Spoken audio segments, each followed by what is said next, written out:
Welcome, everybody. I can see you've just all been let in from the lobby. Welcome to our 7th online seminar series of our technical webinar series. It's the 7th one. My name is Stephen Frost. I'm your moderator, as always. And it's on behalf of GIZ Fabric that I welcome you to today. Topic for today is social dialogue and dispute resolution, a guide to best practices. And we have two gentlemen with us today, specialists in the area from the International Labour Organization, the ILO. I'll introduce both of those gentlemen in a moment and let them get on with it. But just very quickly, just a few housekeeping things. Number one, this is recorded. So if you want to look back at this, you'll get a link later on to a website. You'll be able to review this if you so desire, or send a link to somebody else. Number two, we do, of course, encourage participation through questions. If you do have a question, please just type it into the chat box. We do not have a live mic. Just put it into the chat box. We've only got two speakers today. But if you do have a question that is really specific for one of the speakers, just indicate in your question it's to Mahendra or to John, so I know who to direct that question to. And third and finally, as always, towards the end of the session, we'll have a short survey poll posted in the chat box. There'll be a link. It really helps us to make these sessions better. We recommend topics for upcoming webinars, online seminars. So please, if you take 30 seconds or 60 seconds, just click on the link and fill out a little survey, and just send it automatically to us. And that'll be in the last 5 or 10 minutes. And I'll remind you towards the end of the seminar when that comes up.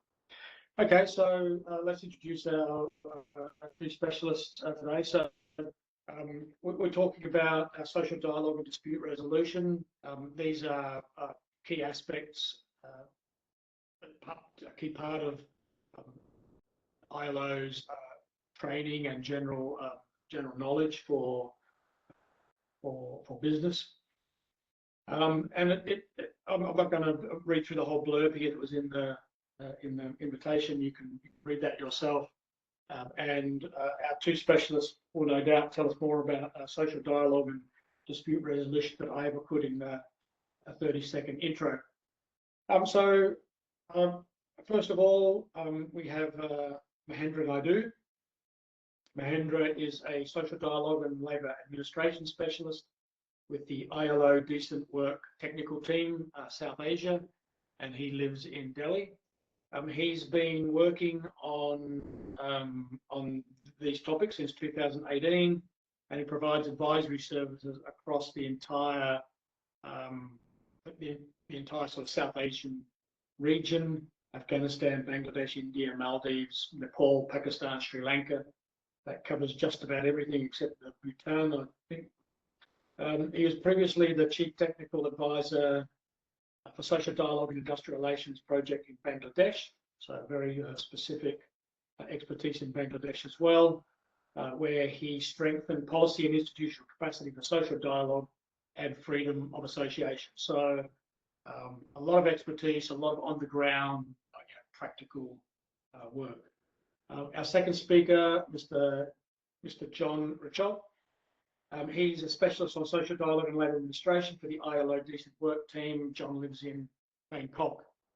He joined the ILO in Geneva back in 1999, focused on design and management, technical cooperation projects, association, collective bargaining. 2006, he moved to Cambodia for a project on labour dispute resolution and helped sustain the Labour Arbitration Council in that country, in Cambodia. And since 2009, he's been with the ILO Decent Work team in Bangkok as a specialist on industrial relations and labour administration.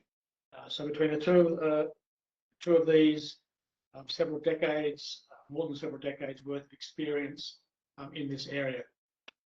So without any further ado, I'm going to hand it over to these two gentlemen who will run you through a whole bunch of wonderful stuff. I've seen some of the things they're going to be talking about. Really looking forward to it. Over to you two. Well, thank you. Thanks, Stephen, and hello, everyone. I'm just going to try and share my screen.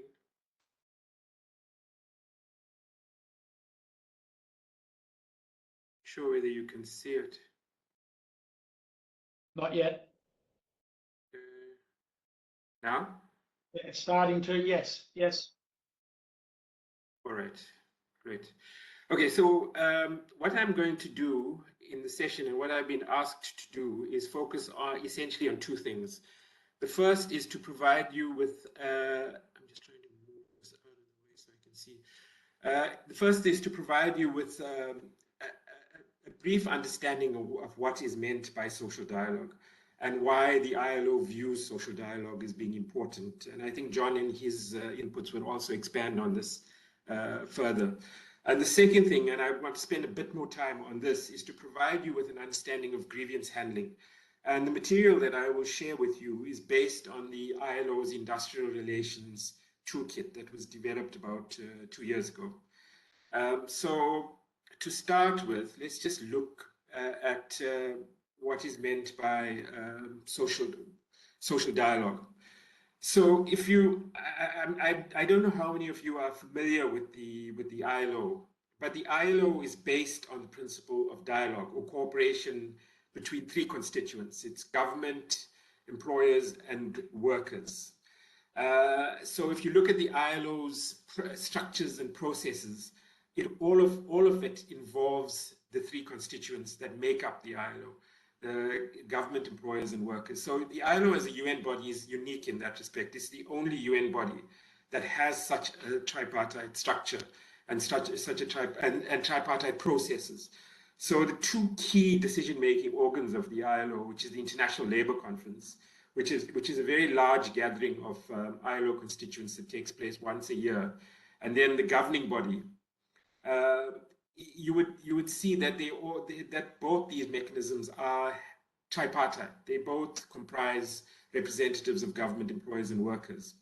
So social dialogue is central to the way in which the ILO operates and central to the ILO's formulation of labor standards, as well as in promoting. It's also central in terms of promoting the implementation of those labor standards as well. So what is social dialogue? Simply put, social dialogue is what happens when you have these representatives of government, employees organizations, and workers organizations coming together to talk about issues that are important to them. Normally, these issues have to do with social and economic policy. And these discussions can take place in any form. They can take place, for example, through negotiation, and I'll come back to these terms in a bit more detail. They can take place through consultation or simply an exchange of information.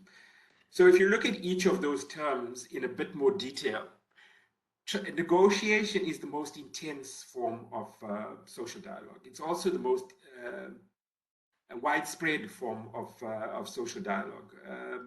There's negotiation. For example, you have tripartite social dialogue mechanisms that are focused on negotiating policy, including labor policy, and it's in some countries mandatory for labor policy to be negotiated through tripartite social dialogue mechanisms. John will talk about collective bargaining, which is a critical form of negotiated form of social dialogue.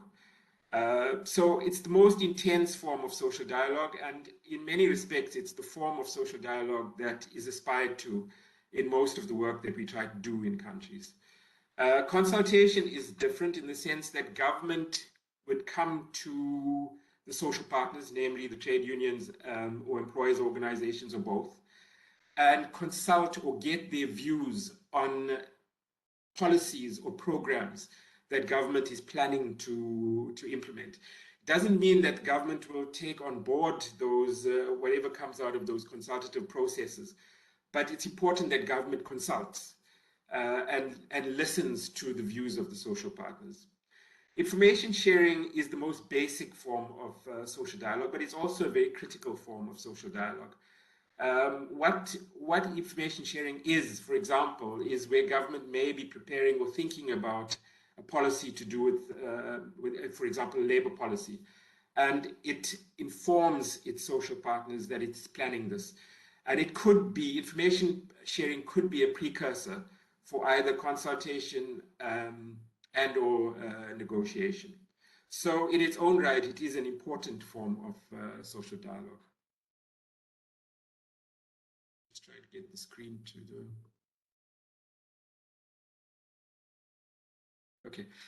There are principally three forms of social dialogue that I want to cover. The first is tripartite. And as I mentioned, the ILO and the way the ILO works is through a tripartite form of social dialogue. So essentially it is involving governments as well as employees organizations and workers organizations, normally trade unions. And they participate in processes as equal and independent partners. But the aim of that participation is to seek solutions on issues of common concern. So normally there would be an issue that you would want, that the government would need its social partners to support it on, and government would therefore engage in a tripartite process to bring on board the social partners and to include them in both formulating a policy, for example, as well as implementing initiatives that it plans to implement. Bipartite social dialogue is different in the sense that it's between it's between the social partners. So it's workers' organizations and management, or workers and management. And the most common form of bipartite social dialogue is collective bargaining, but also workplace cooperation is a critical form of social dialogue. It's very different from collective bargaining in that workplace cooperation is about consultation. It's not about negotiation. Collective bargaining is about negotiation and coming out with a collective bargaining agreement or a compromise agreement. Workplace cooperation is where management listens to what workers have to say, and then the intention is that they take whatever workers have to say or the advice that workers provide through workplace cooperation on board when they implement or take decisions. I'll come back to workplace cooperation in a bit more detail. And then workplace social dialogue also takes place at multiple levels. We have social dialogue at a national level. So if you look at South Asia, for example, all countries have national level tripartite social dialogue mechanisms. But you also have social dialogue at a regional level or at local levels.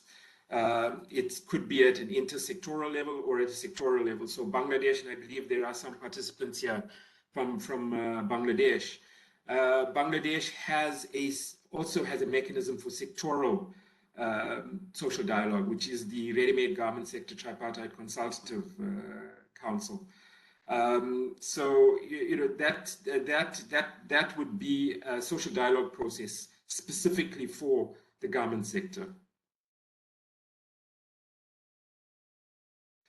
Now, why is social dialogue so important? Well, primarily, social dialogue is critical for good governance because government is working with its social partners, because government is consulting with employers' organizations as well as trade unions. This makes for decisions it makes for better informed decisions. Government has listened to what its social partners have to say, and they, rather than taking unilateral action, it's taken on board what its social partners have to say. Similarly, by doing that, it improves the quality of policy, and it promotes ownership and legitimacy of policy. You're a lot less likely, there's a lower chance of there being resistance to policy implementation if government has consulted its social partners. There's a lot less chance of there being a refusal or a pushback from trade unions, for example, or employees' organizations in the implementation process. So it facilitates partnerships as well in policy implementation. It's important also that because it promotes a culture of dialogue, mutual trust, and also respect.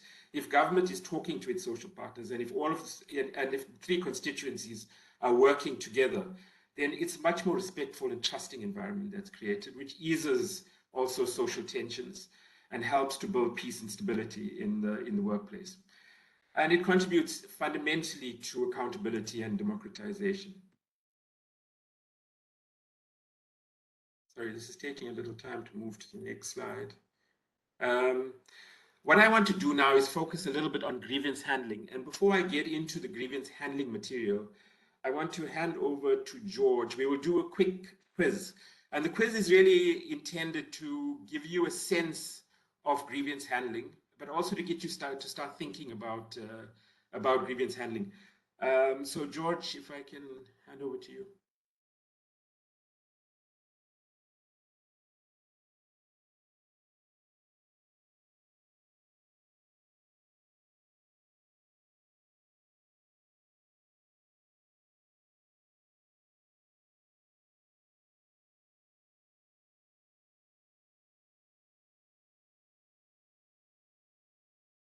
Sure, I can't hear George, but I think what you would need to do is using your mobile phones, if you could scan the code and then run through the questions that come up. It's simple yes or no options.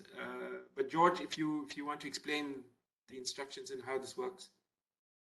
I'm sorry, Mahendra, I was expecting you to explain it, but that's fine. Exactly. So what you do is you just scan the QR code. I will also post a link to the quiz in the chat box if you prefer. But the easiest way is to just scan it on your phone and then just go through the questions as they come up on your phone. I think it should be pretty self-explanatory. We can give you about 5 minutes to do that. It's a short number of questions.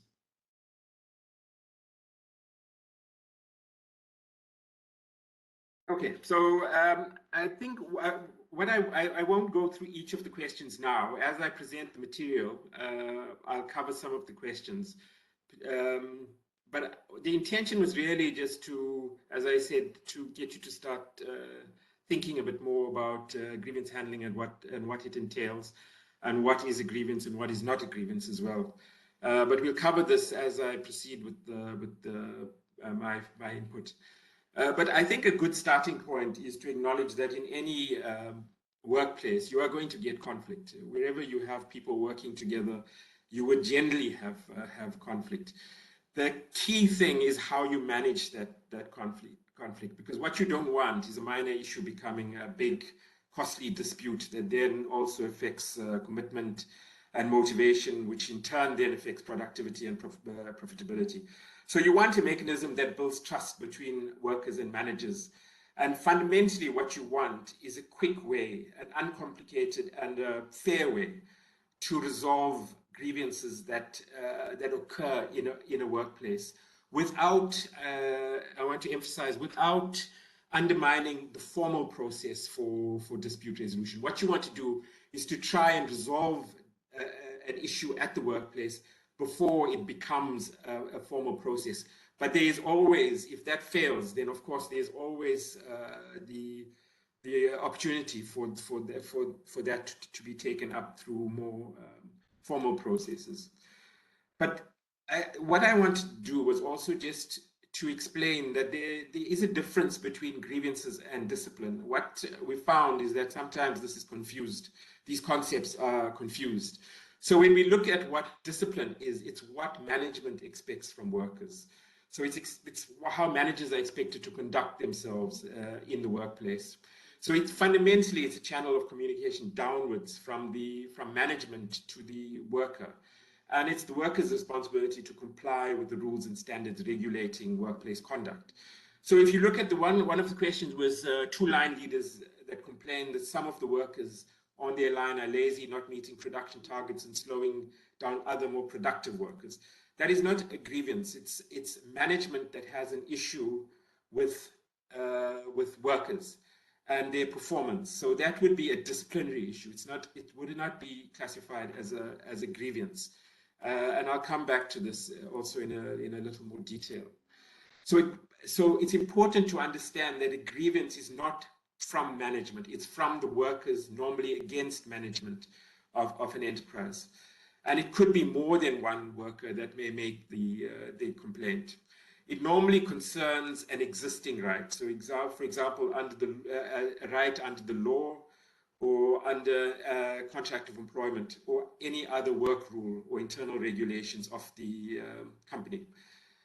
So if you look at the question that said workers have approached their union representative and asked her to file a grievance because they would like the union to negotiate a wage increase for them, that would not be a grievance. That is a process that will be covered through collective bargaining. So to enter into a collective bargaining agreement, in a workplace, you would not need to lodge a grievance. So it would have to be essentially what is already prescribed under the law that then is applicable to a worker, that if breached would form the grounds for a grievance. So I hope that you are clear about the difference between discipline and a grievance, but we can take this up in the questions if you are not.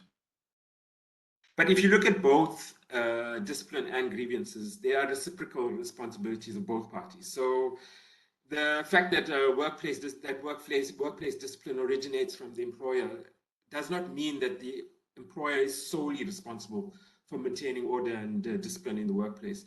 The workers have to abide by the rules of the workplace, and they have to regulate their conduct in terms of the rules of the workplace, and that's a responsibility of workers.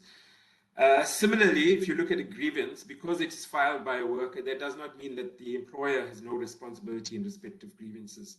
The employer, again, is expected to, in the interest of good and healthy relations in the workplace, respond to the grievance and try to resolve them quickly and to take them seriously. So both employers and workers and their representatives have reciprocal responsibilities for both grievances and in respect of discipline as well.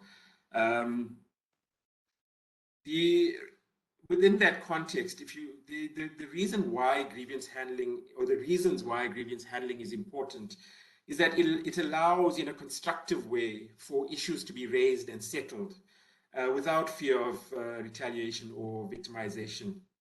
It makes for a more open and honest relationship between managers and workers, and it promotes compliance in the workplace. Also, critically, it allows for the removal of conflict sources that may make small problems become bigger problems and result in major unrest that then disrupts the workplace and disrupts worker morale and productivity. So fundamentally, what it does, it promotes a workplace that is respectful of individuals, and it promotes productivity and labor peace as well. Now, the way in which grievance handling normally takes place is through a grievance procedure. And what the grievance procedure is are the steps that are followed to resolve complaints from workers arising at work or from their work situation concerning rights and existing working arrangements. And normally there are 6 elements of a grievance procedure. So the first, and I'll come to each of these in a bit more detail, but each grievance procedure should at least set out basic principles. It should set out the objectives, who it covers, the rights and obligations of the people using that procedure. It should be a quick procedure, so at least a 4-step procedure, and not be complicated. And there should be operational arrangements as well that are put in place to support the use of the grievance procedure. So if you look at basic principles, for example, what you would want to see is that the grievance procedure is written, that it's understandable, and it's accessible and easy to follow. It should not be complicated, and it should be easy to access by workers. It should be agreed between the parties. So ideally, what you want is a grievance procedure that the workers and their representatives have made input into, and that has been formulated in consultation with workers. A basic principle is that it also should respect workers' rights. So there should be no retaliation for the use of the procedure. Importantly, it needs to also be time-bound, timely, and workers must be given time off to participate. So it can't be an interminable process. It's got to be. It has to be aimed at resolving a grievance as quickly and transparently as possible. There should be the right to representation on behalf of both the worker and employer. And it's important that workers also do not abuse the system. So you had a question, for example, a woman worker files a grievance because she does not like her supervisor. That's not a grievance. It could be regarded, as something that is as a grudge, for example. And an abuse of the procedure. So if the worker has clear grounds that or concerns regarding behavior of the supervisor or actions by the supervisor that he or she wishes to take forward, that would be a grievance. But simply disliking your supervisor is not sufficient grounds for a grievance to be lodged. Regarding the second element, objectives, it's important that the procedure states clearly what the intentions of the grievance handling procedure are. So these would include, for example, addressing complaints quickly and systematically as one objective. Secondly, preventing minor issues from becoming major ones. A third objective would be to minimize disruptions to production. A fourth objective would be to resolve problems within the enterprise without formal state intervention to the extent possible. And it's important to note that it's to the extent possible. Where it's impossible or attempts to resolve a grievance in the workplace is not successful, then of course there is recourse to the formal state procedures. And then the fifth objective is to build mutual trust and confidence. This is what the grievance procedure should also aim to do, is to ensure that the relationships between management and workers are constructive, and that workers have confidence also in management and trust management as well. With regard to coverage, it's, as I mentioned earlier, it's complaints by workers, not by managers. So grievance procedures cover complaints by workers. Managers, where they have issues, will use the disciplinary procedures that are available. It's complaints by individual workers as well as groups of workers, and it's complaints relating to existing rights under the law and the employment contract and so on. So if you looked at the question, you work as a trade union representative and discover that one of the recently hired workers is a minor below the legal working age, it's important to that would not be covered by a grievance procedure. That's a breach of the law, and that would have to be taken up through formal procedures through the labor administration in a particular country. So that cannot be taken up through a grievance. With regard to rights and obligations, there are certain rights and obligations that should be respected in any grievance procedure. The first is no retaliation. Then right to representation, as I mentioned, by both managers as well as workers. Time off to use the procedure during working hours. No loss of remuneration for involvement in the procedure. The workers should agree that there should be no abuse of the system, and that's important when developing the procedure as well, because workers, involving them in the development of a grievance procedure, understand the intentions of the procedure also and support it then if they're involved. The procedure must respect time limits. As I said, it can't go on forever. Both parties must seek to resolve issues within the enterprise, but that does not eliminate their legal rights. So if it fails within the enterprise, as I said, legal rights will still be retained to resolve the issue through formal procedures. What the ILO's toolkit proposes is at least a four-step process. So the worker raises the grievance with the immediate supervisor as the first step. Second step would be worker to the senior manager. Third step is worker to the human resource manager, and then finally third-party assistance. But it's important to recognize that these steps are not necessarily going to be followed one at a time consecutively. So if the worker has an issue, for example, with the immediate supervisor, they're not going to lodge a grievance with the immediate supervisor. They may move to the second step or even to the third step. The procedure has to be flexible enough to accommodate that. It's also important to recognize that if the worker resolves, or if the grievance is resolved at the first step, then clearly they're not going to move to the subsequent step. So it's got to be a flexible, easy to use process that's not cumbersome and that's not interminable as well. With regard to operational arrangements, it's important that the procedure is available in languages understood by workers, particularly in workplaces where you have workers who speak multiple languages. Where necessary, there should be interpreters that are identified and informed of their role. Senior managers and HR managers must be identified, and they must be known by all workers. It's surprising in some workplaces that workers do not know who the HR manager is, for example.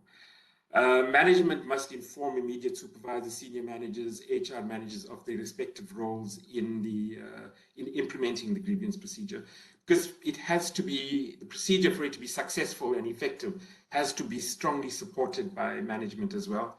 And where necessary, suitable third-party facilitators should be identified.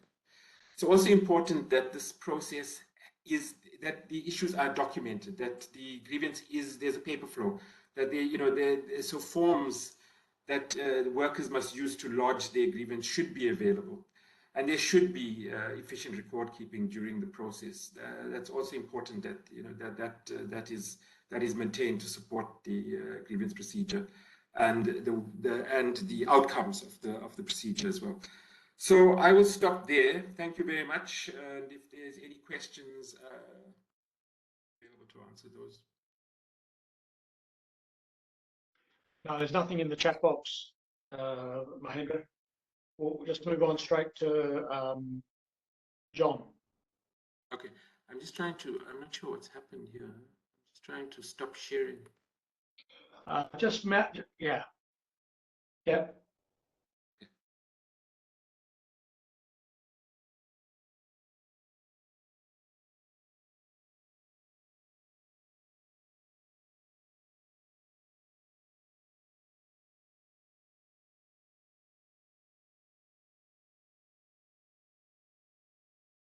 Have you got your mic on, John? We can't hear you.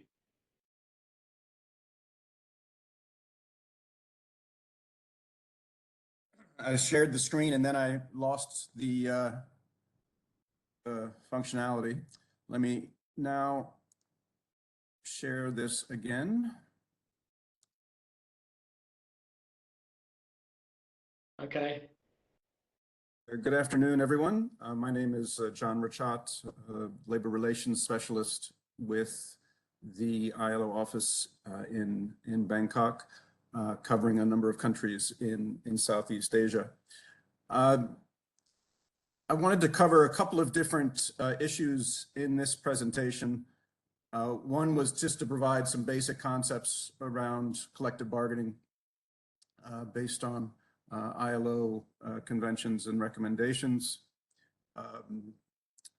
provide some data, some statistics on collective bargaining in the region, and then shift gears a bit and talk about some of the results of an ILO program, the Better Work program, and the results that that program has achieved or helped workers and management to achieve through social dialogue. So this emphasizes and backs up some of the points that my colleague Mahendra was making.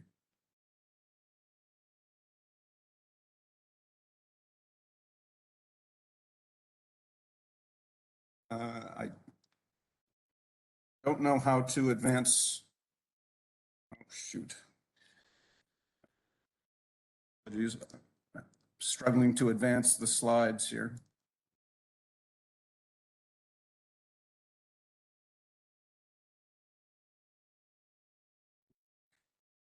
This is it.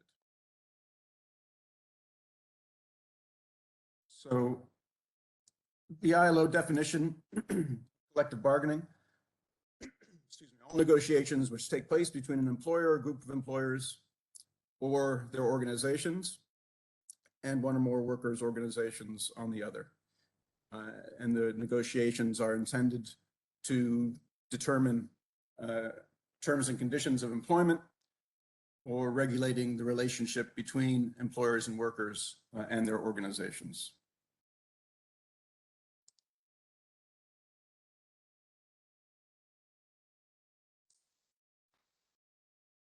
It's a process of negotiation. as Mahendra was saying. It implies both formal and informal discussions with a view to reaching an agreement. So that's what distinguishes bargaining from other forms of dialogue. It should be free and voluntary, but it also requires good faith in order to be successful. It should help to build trust and mutual respect between the parties and enhance the quality of labor relations.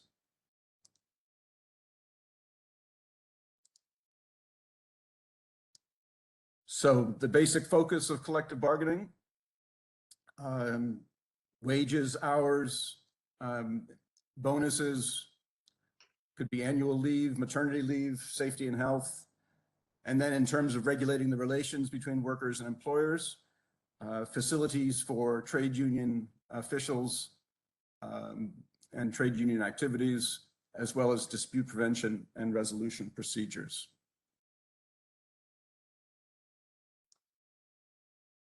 As mentioned, the goal of collective bargaining is to reach an agreement, a collective bargaining agreement.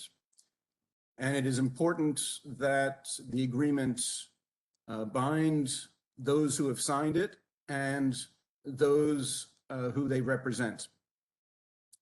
And it should apply to all workers in the establishment unless the agreement specifically provides for other terms. And the collective agreement should take precedence over individual contracts, while recognizing that it's possible for individual contracts to have elements that are more favorable to workers.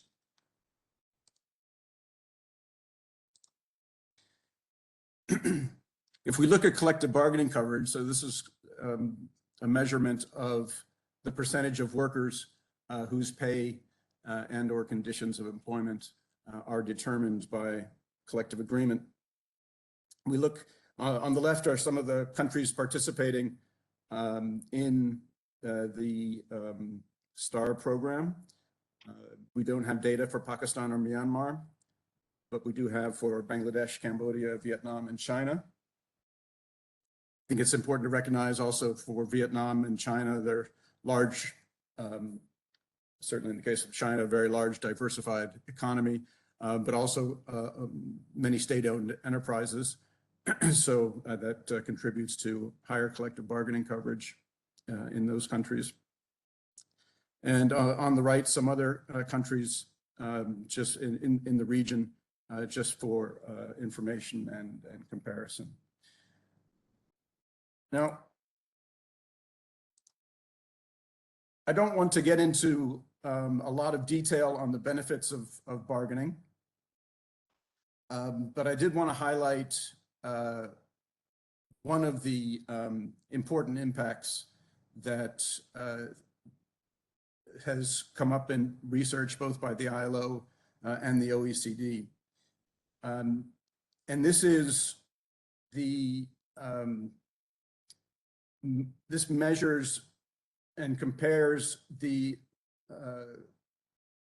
collective bargaining coverage, mainly in OECD countries for which there's a lot of data, and the level of inequality.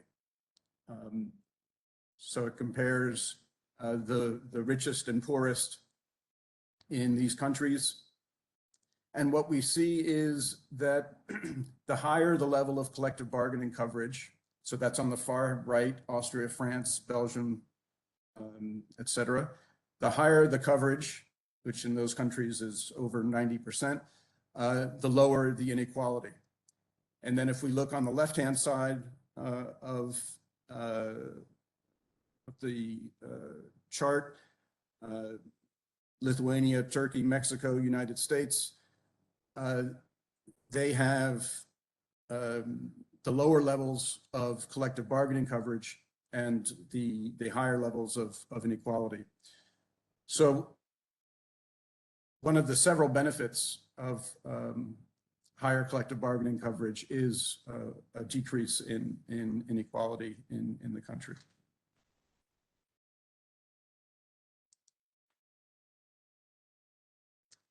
Now I'd like to turn to some of the findings, recent findings of one of the flagship programs of the ILO, the Better Work Program, which operates in a number of countries that also participate in the STAR program. Better Work is a program, flagship program of the ILO that works in the garment industry.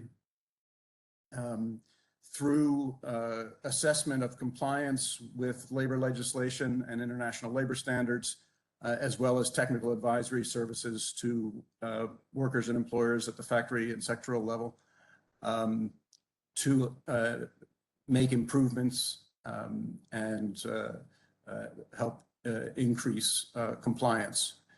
The program, the approach emphasizes that effective social dialogue and sound industrial relations are key dimensions to achieve decent work in the garment industry. By promoting social dialogue in the factories, the program supports management and workers to identify their needs and improve their working relationships and communication. And building trust and cooperation among managers and workers is at the core to the program's approach to improve compliance. So while I'm talking about better work, I think what you should be thinking about is the role of social dialogue in achieving these results. So it's not about better work; it's about the social dialogue. So to facilitate the improvement processes, the program helps to establish or improve bipartite committees, sometimes referred to as PICs, Performance Improvement Consultative Committees. And they function to identify key issues and drive changes in factories through improvement action plans.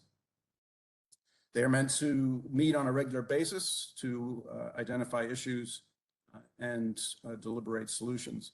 And the program continues to work with employers and workers to promote dialogue and establish sustainable mechanisms for consultations and negotiations.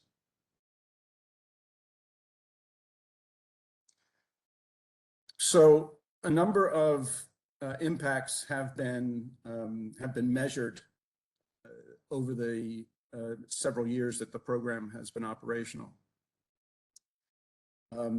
Workers in the factories covered by the program are found to experience a better workplace communication and conditions for social dialogue compared to peers in similar factories, but that are not enrolled in the program.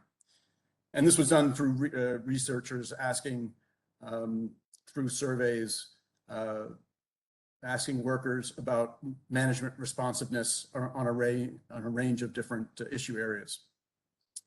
And it was found that in the participating factories, workers are more comfortable to give voice to their issues.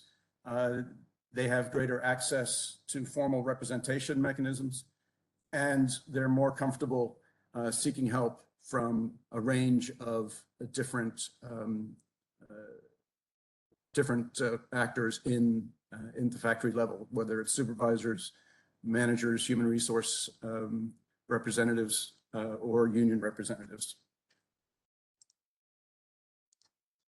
There's also an important impact on wages and working hours. You can see in Vietnam, those that are employed in Better Work factories earned $27 more per month, while in Indonesia, they were estimated to earn an additional $30 per month. And in Bangladesh, workers were measured to increase, to have a 3 to 4% increase in wages. And when they switched jobs from a non-Better Work to a Better Work participating factory, their hourly wages were found to increase 2 to 3%. There was also an additional, an important factor of overtime pay, where in the participating factories, overtime would more likely start at the end of the regular workday than after the quota was complete. So this led to an additional increase in wage, as well as a reduction in working hours. They also looked at the role of collective bargaining on compliance and showed across a number of countries that factories that had both a collective bargaining agreement and a union had non-compliance rates, that is non-compliance with the legislation or international labor standards, that were 10% lower than factories with no CBA or union presence. So the finding was that the stronger the industrial relations system in a workplace, the more likely factories are able to be in compliance with regular and overtime wages, paid leave requirements, and employment contracts. And workplace unionization and collective bargaining were also associated with lower non-compliance in OSH and welfare standards as well.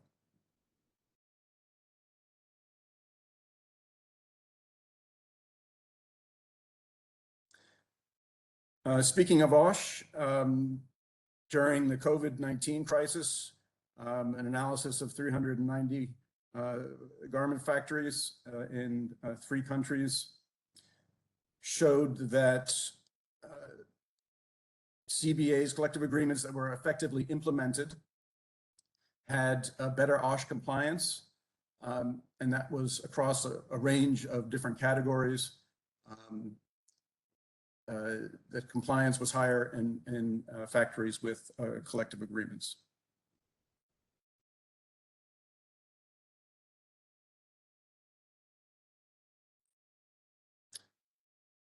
So they also looked at the impact of the workplace committees themselves. The factory workers in factories with bipartite committees were more likely to report improvements in working conditions and were more likely to seek help from their trade union representatives. However, what came through clearly is that for the bipartite committees to function well, they must be freely elected. The representatives of the workers should be freely elected by the workers, and there needs to be gender balance in the representation. So the inclusion of women was also essential. In some cases, the presence of a union led to higher compliance violations. But that is very likely a result of having a worker's voice to address workplace issues. And so the conclusion, the properly functioning committees, including those with fair election processes, were found to have be much more efficient in resolving the compliance issues. And finally, very importantly, they also measured impact on revenues and profits. The factories participating in the program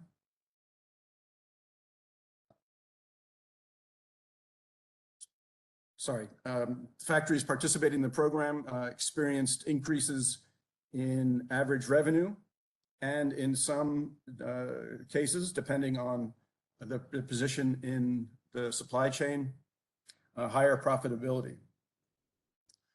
For example, in Bangladesh, after enrolling in the program, factories grew at a significantly higher pace compared to factories outside of the program. And on average, in the period following enrollment. Export revenues and volumes were measured to be 50% higher than non-participating factories. In Indonesia, it was measured that by the fourth year of participation, quarterly profits more than doubled from the baseline for an average firm. And in Vietnam, there was fairly remarkable increases. Profits estimated to double each year from the second through the fifth year of participation. And this part was due to the fast expansion of the industry during the time of the study in Vietnam. So again, it's not to talk about necessarily the Better Work program, it's to talk about the impact of successful social dialogue at the enterprise level and the range of impacts that can be seen in terms of industrial relations. The study also looked at a range of other issues, for example, gender and sexual harassment, and also found substantial improvement across that issue and a range of other issues. So this helps to back up, it provides really the business case for successful social dialogue at the enterprise level. And that's all. Thank you very much. Thanks, John. All right, thanks to both gentlemen. Let's just go straight. Look, there's one question in the chat box already from Moonlight. I think you can probably see it, but I'd like there are two questions here, and they're quite different questions. Okay, so the first question that Moonlight has is, what should be the roles and responsibilities of international brands and multi-stakeholders, so in MSIs, multi-stakeholder initiatives, for both social dialogue and dispute resolution at the enterprise as well as the country level? So there's a couple of things going on there, but that was one of the questions I'd sort of noted down. Well, not exactly the same question, but the role of the brands. You know, this is, I think, an interesting question. I don't know who wants to tackle this. I've also got some. The person that just raised their hand, if you want to ask a question, just pop it into the chat box. Just type it into the chat box. So, John or Mahendra, who wants to tackle this, the roles and responsibility of brands and stakeholders? I can start, and then John Okay. will add. But look, I think that it's critical that John has spoken about better work, and I'm sure when he responds to the question as well, he'll expand on that. But it's critical for brands to support in a workplace the development, for example, of grievance procedures. That they promote a way in which workers can voice their grievances and then have those grievances addressed in a constructive way. And I think so for example, in Bangladesh, where you have a very strong garment sector, the brands play an important role in terms of promoting these mechanisms. But it's more than the brands. What we found, for example, in Bangladesh is you have, for example, the EU as well plays a major role in terms of promoting these processes that promote labor peace. So you have not just through funding projects, but through, for example, the GSP and GSP Plus arrangements, we see the same thing where we have not just the brands, but also through trade agreements that that these issues are promoted. But I think, just the one other point that we've noted as well, particularly in South Asia, is that it's important to have strong grievance procedures and dispute procedures at a workplace level, but it's also equally important to have strong grievance dispute handling and dispute resolution procedures at a national level.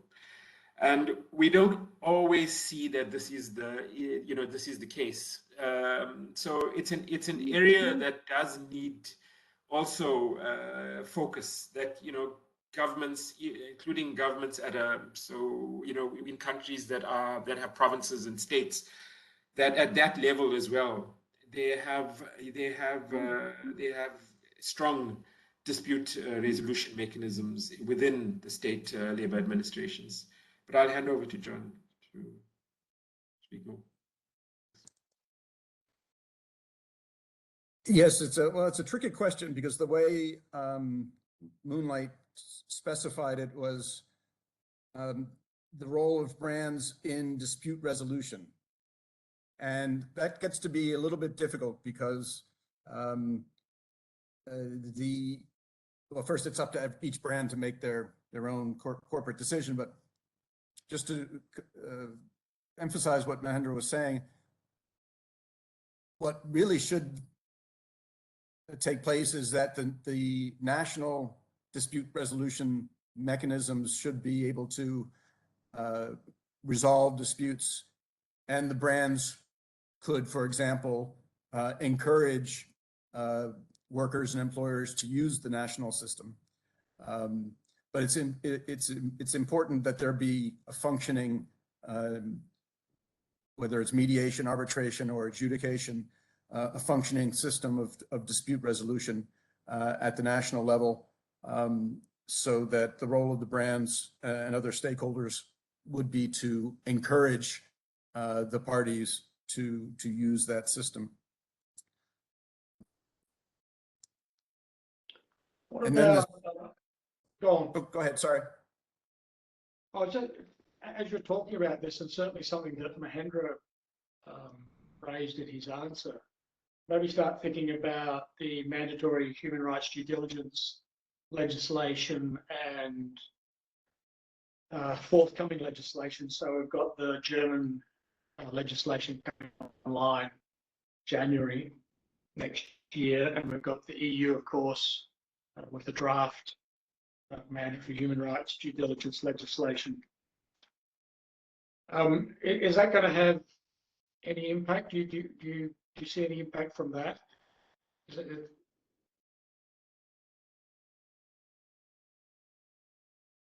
Yeah, I think that where it has impact is where there are trade relations. So where this becomes part of the trade agreement, and the way in which so for example, in EU, then the due diligence it exercises over that trade agreement. This is where I think it's most effective. By my sense, and based on the experience in South Asia as well, again, is that where there is no such agreement, or where trade is weak, it's a lot more difficult for these arrangements to be sustained. So I think that you can't have them in isolation, or they're more effective if they are combined within the context of trade. Moonlight has added there,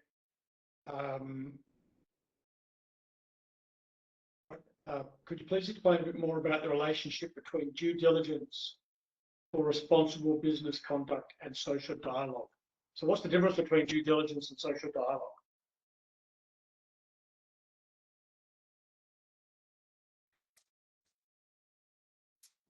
Well, I think with regard to, if you look at social dialogue and the way in which social dialogue, it's an interesting question. If you look at ideally how social dialogue should be constructed, you should have strong trade unions together with strong employers' bodies working with government to ensure that that labor rights and international labor standards are respected. And in that process, where you have issues of concern, that they're able to jointly address those issues. So, you know, if you take, for example, I suppose at a more micro level within a workplace, if there are practices that are breaching labor rights, particularly in a country that has ratified relevant conventions, then those should be issues that are raised through also by the social partners. So trade unions would be aware of it if they are organized in a workplace.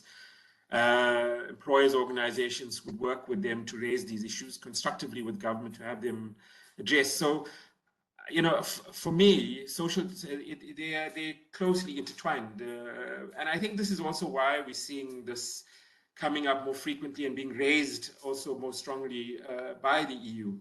And being linked to also to initiatives around promoting labor rights and promoting social dialogue. You know, there's an intrinsic relationship between the two. You're not going to get effective due diligence or resolve issues arising from due diligence exercises if the three parties are not working in tandem to address those issues. John, do you have anything to add on that with regard to? I would just add, I mean, one of the very key components of due diligence is the grievance handling, a credible grievance handling mechanism, whether that be at the enterprise level, the sectoral level, or the national level. And that in itself is a form of social dialogue. So that's one area where there's I think an important relationship between social dialogue and due diligence. I had another question. What difference is there between a trade union and a worker representative? And by worker representative meaning in the absence of a trade union. For employers and brands, MSIs to engage in effective social dialogue and dispute resolution. I think I understand the question. I'm not sure if you do. Yes, and I mean the ILO has an important convention on this, Convention 135 on workers' representatives, that lays out precisely the relationship between a trade union representative and workers' representatives. What is key, if there's a worker representative in the factory, in the workplace, that is not a trade union official, then that representative would need to be freely elected by the workers themselves without interference from management. And also critically, that the role of that union, of that worker representative, should not undermine any role that a trade union might play in the factory. That's just a. What about if there's no trade union? If there's no trade union, the worker, I mean, this can be provided for in legislation, that workers can elect representatives to represent them in grievances or other matters.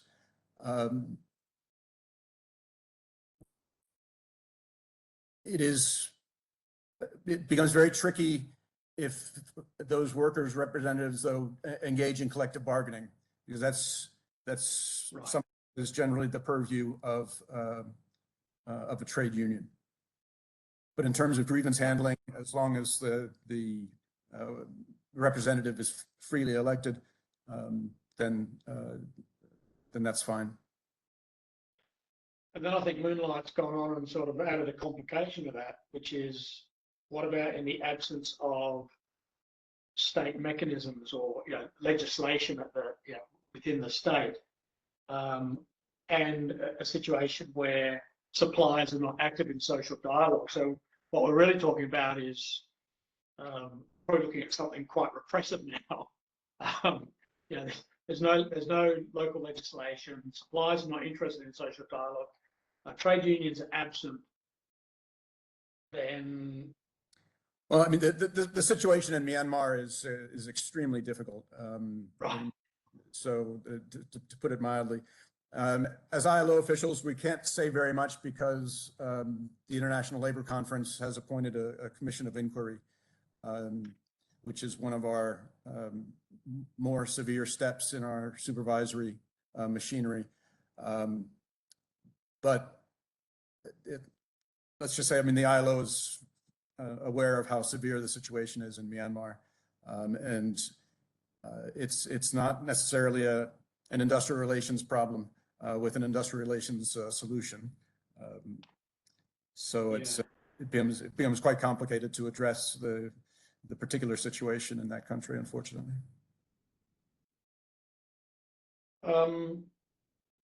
Junaid Mukhtar says the ILO and GOP have signed an MOU for the implementation of the ILO IFC flagship program, Better Work. Is this Pakistan? Yeah. Yes, Pakistan. it's just long. Yes. Yeah, sorry, go ahead. No, that was signed fairly recently. I think it was signed in June of Right. this year. But it's important that the MOU also, in that MOU, what is prioritized is also dispute resolution. It's a key part of that MOU. You know, that state level mechanisms for dispute resolution are strengthened. And then also, like John was talking about, workplace cooperation, for example, and collective bargaining are also promoted. But it does make provision and strong provision for strengthened dispute resolution. Yeah, I mean, Junaid, I'm not sure I'm pronouncing your name correctly, Mr. Mukhtar, but sorry if I'm not. Mentions that PHMA is also one of the members of the steering committee. PHMA, I presume that's Mr. Mukhtar's company, is it? Yeah, I don't know what that is. Sorry, that's a statement, not really a question. What about what's the first step that a company takes? So I look at, you know, so I look at Better Work. So I look at John's second part of John's presentation where he laid out the benefits of social dialogue, CBAs, etc., and you can see increase in wages for workers, increased productivity, and increased profitability for the companies that take part in these initiatives. What's the first step then for a company who looks at that that doesn't have any formal social dialogue or any really well embedded grievance mechanisms, dispute resolution practices? What's the first step or the first couple of steps that a company needs to take to set themselves on this pathway?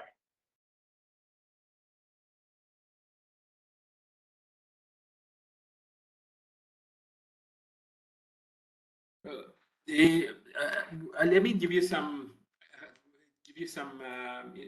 idea of what work has been undertaken, for example, in Bangladesh, because I think it does help to some extent to answer the question. And the ILO has played a very active role in terms of promoting the grievance handling, workplace cooperation, as well as collective bargaining in Bangladesh.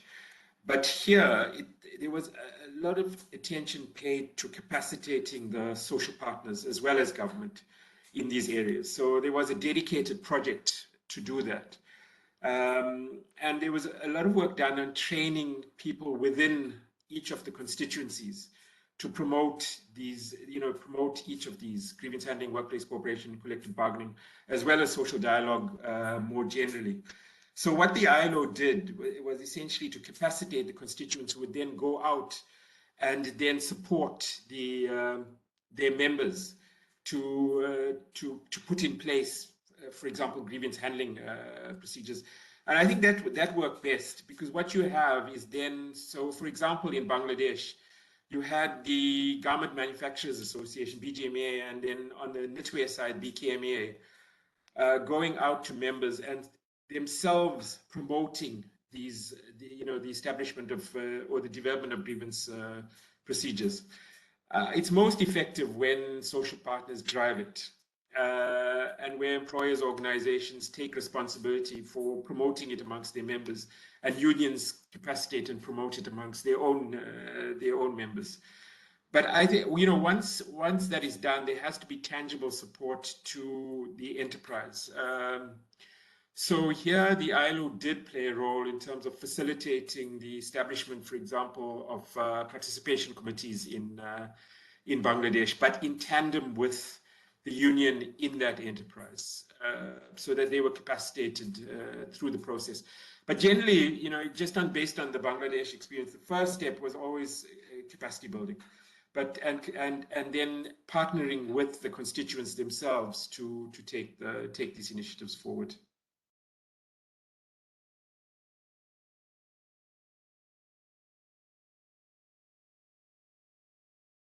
I don't think I have very much to add. I mean, Mahendra summarized that quite nicely.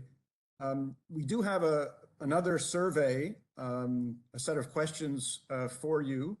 The link is in the chat box. There are a few different questions, including your own experience with social dialogue in the workplace, as well as the impact of COVID on social dialogue in your workplace. So if you could take a few minutes, we'd appreciate if you could click the link and answer the questions. Thank you. All right, so the link to Mentimeter. So if you click on the, all right, so George has just put up the instructions. You can either use the QR code or just go to menti.com, or you can click on the link in the chat box. And if you click on that, you'll get instructions, and the instruction simply says next.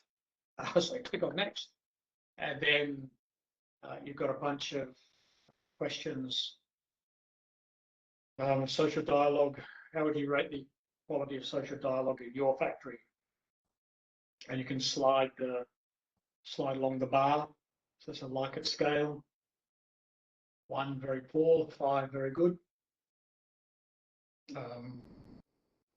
I won't pretend I've got a factory. Those of you who do. And we'll give you a couple of minutes to do. John, are you going to? Are we going to see the results of this? Yes. All right, we're seeing it now, right? I would screen. need from George to. Yeah, I can These see. are the results. John, you can walk us through them. I'll just move to the next one whenever you're ready. Right, so we're seeing real-time people answering the question, how would you rate the quality of social dialogue in your factory? It's now at 3.3. So. Okay. Above the mean. It seems no one's punched 1 or 2. Or maybe That's encouraging. 2.5. Yeah. That looks pretty good. Well, if everyone has had a chance to answer that, maybe we could go to the. If nobody rated it 1 or 2, then perhaps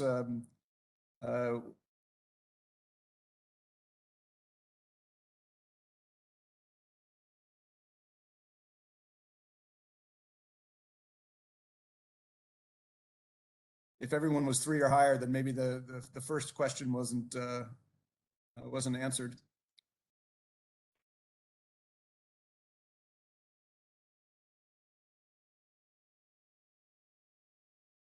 I see the second question is if you rated 1 or 2, what factors contribute to the poor quality of dialogue?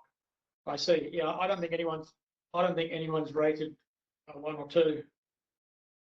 Yeah, there's no responses for these questions here yet. Okay.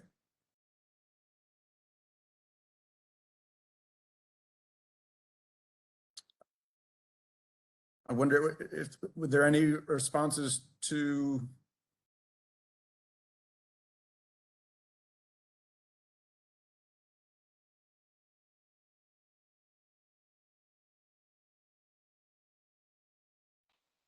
Yeah, so for the people who are doing the survey, yeah, okay, I think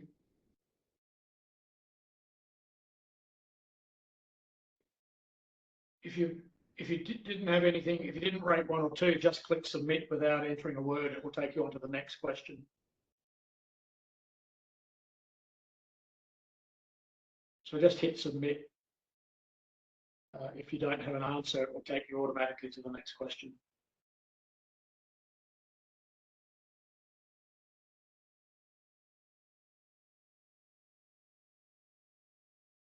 So what factors contribute to successful dialogue?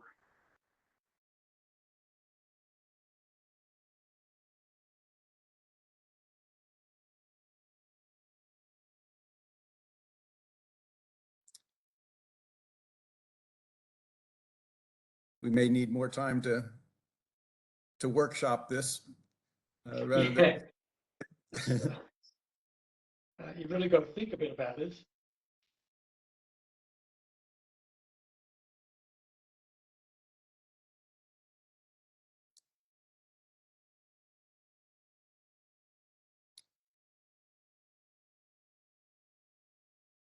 it usually involves trust and transparency, among other things. Yeah, what kind of findings, when you do this sort of work, when Better Work's doing this kind of work, what sort of things come up here with factories that go through these sorts of programs?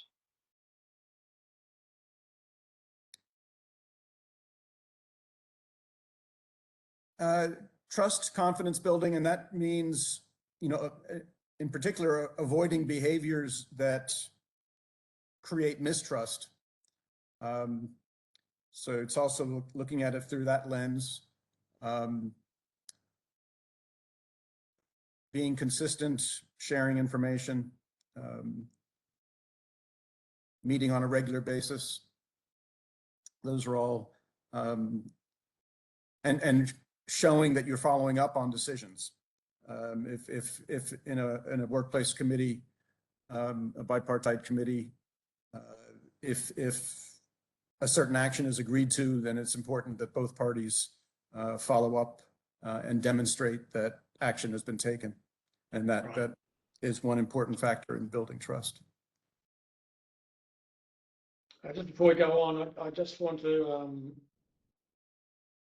remind people that we'll put a link in the chat box to our own little survey poll, the GIZ Fabric survey poll.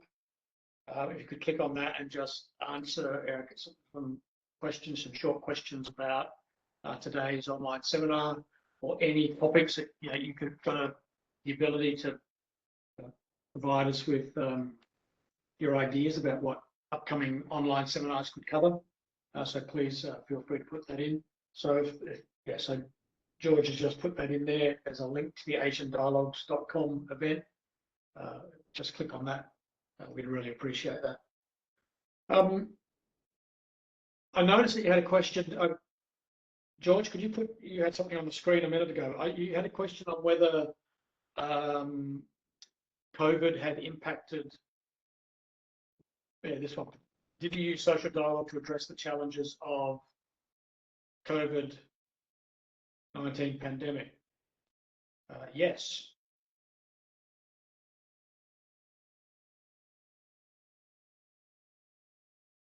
I don't know how many responses we got to that. Also very encouraging. Yeah.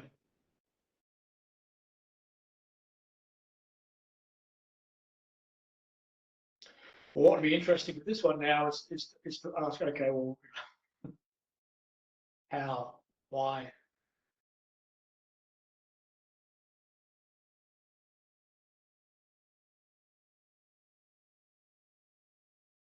Yeah, that might require a separate workshop Yeah.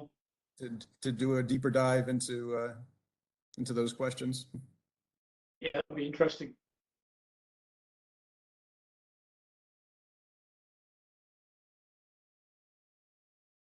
We haven't got anyone to there yet. I think that's, yeah, these are really interesting questions, and I think in a physical face-to-face workshop, we could now move into a quite a lengthy period of discussing each one of these. I can leave the poll up for a while, so if people want to think about the questions for a bit and then Yeah. answer them later on, that's possible. John or Mahendra, have you got any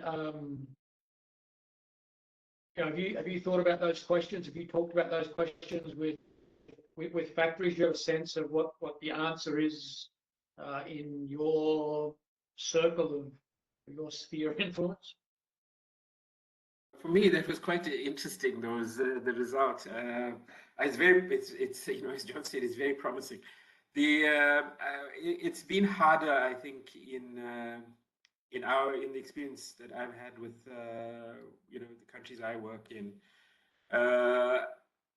You know, I think that in some countries there was a stronger use of social dialogue. So we saw, for example, in Sri Lanka, where government established a tripartite mechanism to respond to COVID that focused on saving jobs as well.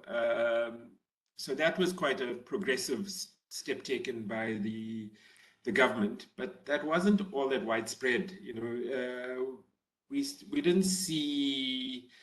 There was use of social dialogue in all of the countries, you know, well, in almost all of the countries, but it wasn't as structured as the Sri Lanka experience, and it was a lot more ad hoc and sporadic. A number of workplaces were severely affected by COVID, which resulted in layoffs, you know, as well as business closures. So I think what we would have liked to see is a lot stronger use of social dialogue in responding to the crisis. In some instances, for example, there were in Bangladesh some collective bargaining agreements that were concluded during the pandemic that also included measures to respond to the pandemic. So certainly there were those examples. But I think that, you know, at a workplace level, there's still work that needs to be done to strengthen the role of social dialogue, including collective bargaining, but also workplace cooperation in responding to, you know, to the pandemic. Also, a lot of the workplaces that we've come across don't have, for example, grievance procedures. So, you know, there are gaps. There's no doubt there are gaps.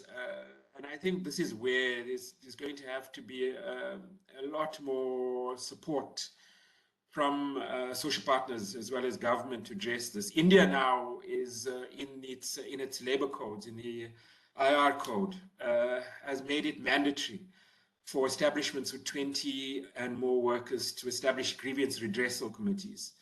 This was in the previous legislation, but it wasn't compulsory. It's now been made compulsory. So I think, you know, there again, that's been a progressive step to strengthen social dialogue at the level of the workplace.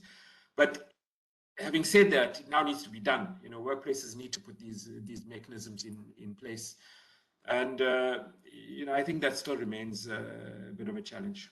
Thanks.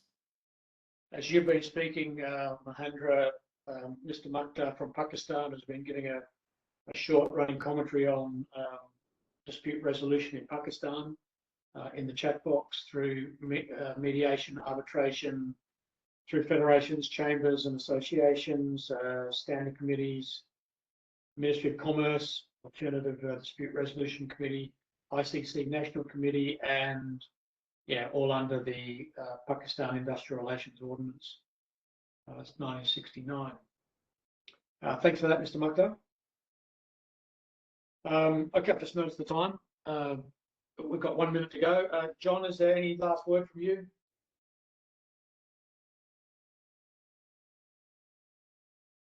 No. It's been very interesting, good conversation. I won't try to fill up the last minute with anything too profound. So appreciate the opportunity and thank you for the invitation. Mahendra? The same for me. Thanks very much. I've enjoyed the session. So thanks for the opportunity as well. Thank you.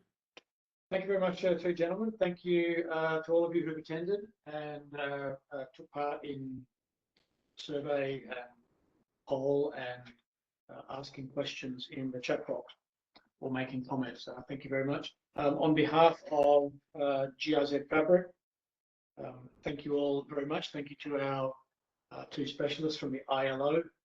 Really valuable to have their time. If you've got a minute, fill out our feedback form in the chat box. The link has gone in there again. So all it remains for me to do is to say goodbye, stay safe, stay well, and see you next time. Thank you. Thank you.